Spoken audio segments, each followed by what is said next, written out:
I got so much motherfucking design on right now. Break it down, bring it back, make it clap. I got 3 old thoughts, new guap, wear that thing. Bitches on my line, and you know they come strapped. Hold up, what it not, 45, scope it cash like whoa. How you fucking with these hoes up? Shalom, salam sehat untuk kita semua.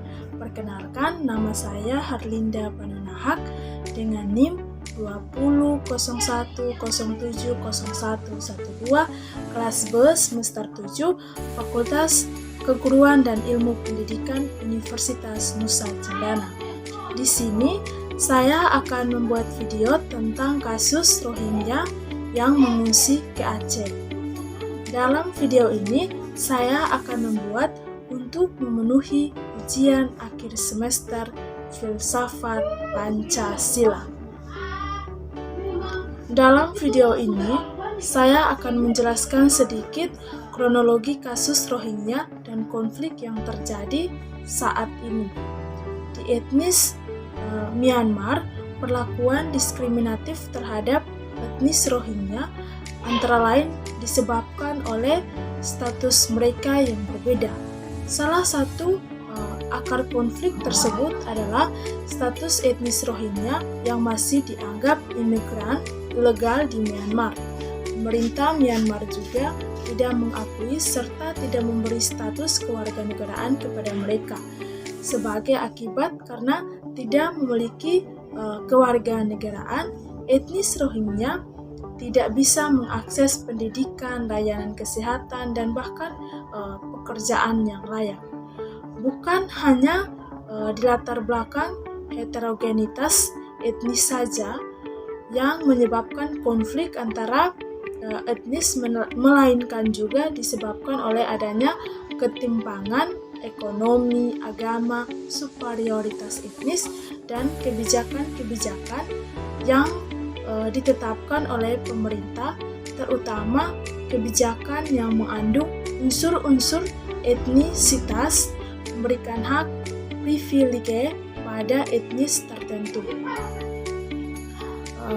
Jadi, kelompok etnis Rohingya memutuskan untuk mengungsi ke negara tetangga, yaitu Indonesia. Dalam kasus ini diceritakan etnis Rohingya yang berjumlah 1.600. Terus, kenapa nelayan Aceh menolong mereka? Karena bertentangan dengan prinsip hak asasi manusia. Sementara itu, seorang nelayan di Aceh mengatakan kalau ada musibah di laut, wajib kita tolong. Kalau tidak ditolong, maka ada sanksi adat yang biasa mereka sebut laut. Mengingat para nelayan untuk menolong siapapun yang kesulitan di laut. Di darat, kita bermusuhan, tetapi ketika di laut, kita jadi saudara. Jika ada musibah, kita wajib menolong. Tetapi kedatangan mereka ke Pulau Aceh juga, penduduk di sekitar situ tidak menerima mereka karena jumlah mereka yang sangat banyak. Jadi di sini saya akan kaitkan dengan kasus Rohingya atau konflik yang terjadi di Indonesia saat ini dengan nilai-nilai dari sila-sila Pancasila yang ada di Indonesia. Dalam sila pertama yang berbunyi ketuhanan yang Maha Esa dapat dimaknakan dengan percaya adanya Tuhan, sehingga setiap warga rela untuk diatur. Dapat kita kaitkan dengan pandangan Rohingya yang sekarang bertempat di Aceh. Rata-rata mereka semua beragama Muslim. Masyarakat Aceh juga tidak mempermasalahkan mereka beragama apa, karena kita sebagai masyarakat Indonesia tidak mempertentangkan perbedaan, melainkan pembelajaran bahwa perbedaan itu hanyalah perantara untuk saling mengenal dan menghormati. Pandangan yang datang dari negara lain seperti pendatang Rohingya yang dari negara Myanmar yang sekarang mengungsi di Indonesia, tepatnya di Kepulauan Aceh. Dan dalam sila kedua ini juga dia berbicara tentang kemanusiaan yang adil dan beradab. Tentang nilai-nilai ini, itu kemanusiaan, akhir-akhir ini banyak sekali tindakan yang mengancam sisi kemanusiaan dengan berbagai pola dan sisi yang berbeda. Derajat kemanusiaan dipertanyakan dalam musyawarah keagamaan, di mana pengakuan kita terhadap ciptaan Tuhan dan sudah lupa hakikat kemanusiaan kita sebagai makhluk yang mulia. Lepas dari itu, persoalan itu kita diharapkan pada sebuah kenyataan yang menyedihkan, seperti ribuan manusia dari etnis Rohingya terlempar dari tanah air kelahirannya, dibunuh dan tidak diakui sebagai warga negara. Pada konteks seperti saat ini, tidak ada yang lebih bijaksana sekaligus tepat dalam menyikapi tragedi kemanusiaan, kecuali dengan jalan diplomasi secara mendalam untuk menyelamatkan kemanusiaannya. Dan sila ketiga juga dia berbunyi Persatuan Indonesia.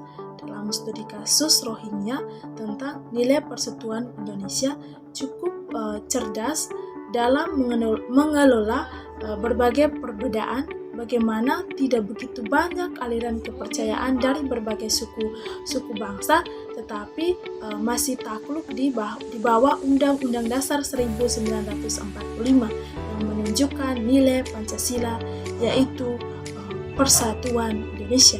Dalam sila keempat yang berbunyi kerakyatan yang dipimpin oleh hikmat kebijaksanaan dalam permusyawaratan perwakilan. Diplomasi suatu karakter bangsa harus memiliki karakter yang cukup kuat untuk merespon setiap persoalan yang ada, seperti masyarakat Rohingya yang ada di Indonesia, khususnya di Aceh. Baik kepentingan registrasi ataupun global, sehingga negara bebas aktif memajukan perdamaian Indonesia. Dalam sila kelima yang berbunyi keadilan sosial bagi seluruh rakyat Indonesia, maknanya yaitu keadilan tanpa batas. Bukan hal yang tidak menarik pendapat orang, tetapi keadilan ini menyalurkan segala nilai keadilan yang berpartisipasi tanpa batas sehingga menempatkan nilai sosial bagi segenap bangsa dengan seadil-adilnya. Adapun tantangan yang dihadapi oleh masyarakat Aceh, di mana mereka menolak masyarakat Rohingya bertempat di wilayah mereka dengan alasan mereka menolak lantaran karena pengungsi Rohingya kerap berulah di tempat pengungsi seperti kabur dan melakukan tindakan kriminal, dan jumlah mereka juga sangat banyak. Jadi solusi yang dapat saya ambil dari kasus pengungsi Rohingya, pemerintah Indonesia berusaha semaksimal mungkin untuk membantu penyelesaian masalah ini, antara lain dengan memberikan bantuan yang bersifat darurat seperti tenda dan sarana prasarana untuk mendukung para pengungsi Rohingya. Meskipun mereka juga bukan sembarangan migran yang berpindah semata-mata untuk mengadu nasib atau mencari kerja.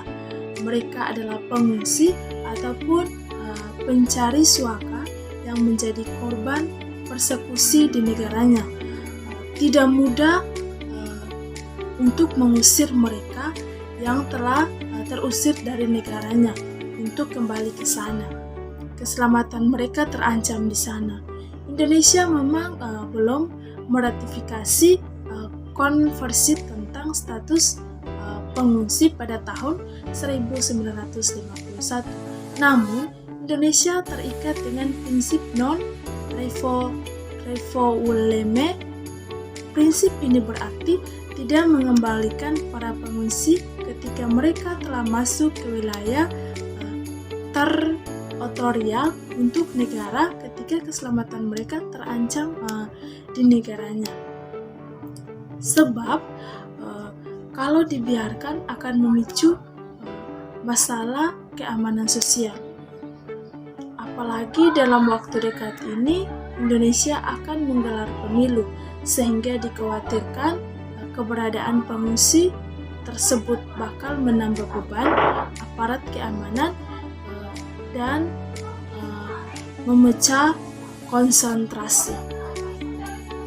Namun di sini pemerintah Indonesia juga harus berusaha untuk mengembalikan mereka ke tempat asal mereka.